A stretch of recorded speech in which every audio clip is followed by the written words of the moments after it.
44 diena. Žinok, noriu pasidalinti, kad tikrai užuodžiu milijoną.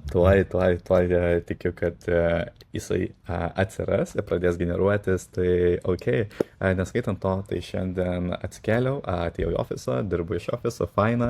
Ir ką dar norėčiau šiandien pasidaryti tikrai, tai apsikirpti. Ar pavyks, tai eisiu paieškoti ir bus matyti rytoj.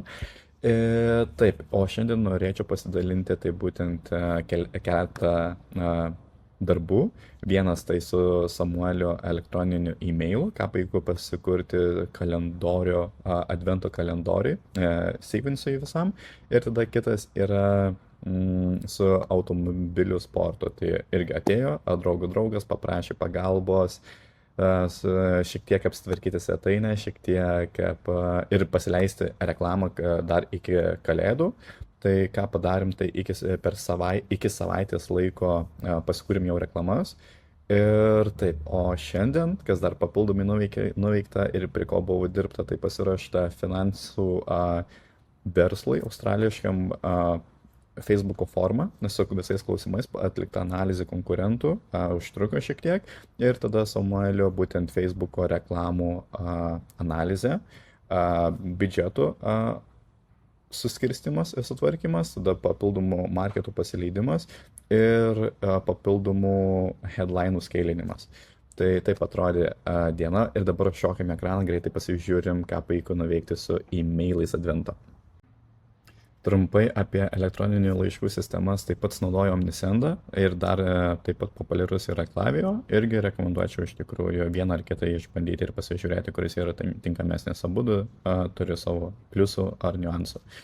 O kalbant apie patį elektroninį laišką, tai idėja yra advento kalendorius ir kiekvieną dieną siūsti laiškus. Dabar šią akimirką jau šiek tiek vėluojame, būtent pradedant nuo 1 ar 3 dienos, bet svarbu irgi daryti anksčiau ar vėliau ir pasileisti. Tai tokį advento kalendorių turime, tekstas irgi keisis kiekvienam laiške ir tada produktas. Tai būtent išpakuoja, kiekvieną dieną žmogus gauna produktą ir tada būtent kažkokią nuolaidą, ne?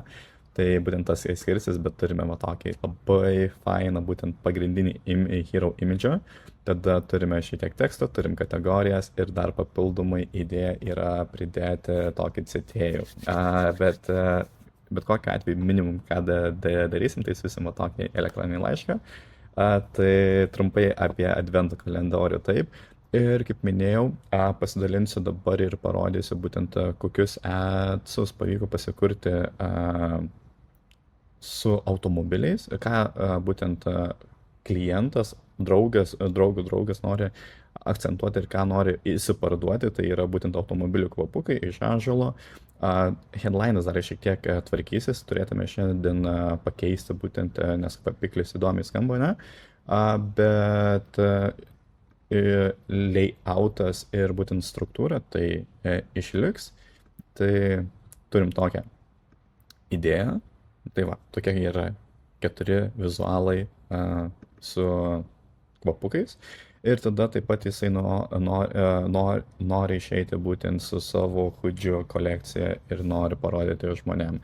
Tai pats sportas, kuom yra susijęs, tai yra labiau su čiupu, tai turbinos ir pats klientas, gal taip pavadinsiu, jau yra sporte žinomas, tai pasižiūrėsim, kas išeis, ne? Bet kad tiesiog žinotumėte esmę, tai per savaitę laiko turėjom sugalvoti ir paruošti būtent kaip strategiją be jokių asetų. Tai turėjom tik tais megztinio nuotrauką ir turėjom logotipą ant megztinio, o visą kitą reikėjo ir pasikurti tekstus. Šitiek svetainę atnaujinom, irgi nesididžiuojam, bet tenais už patį minimaliausią biudžetą, net nesivaliu į detalės, bet taip, trumpai pasidalinu, tai turime skirtingus layoutus, pateikimus ir vienas kitas tikrai atrodo nuostabiai. Tai taip atrodo reklamos, tiek norėjau pasirodyti ir parodyti, ne, tiksliau. Tai ačiū, kad toliau žiūri ir palaikai. Tai va, iki, laikykis.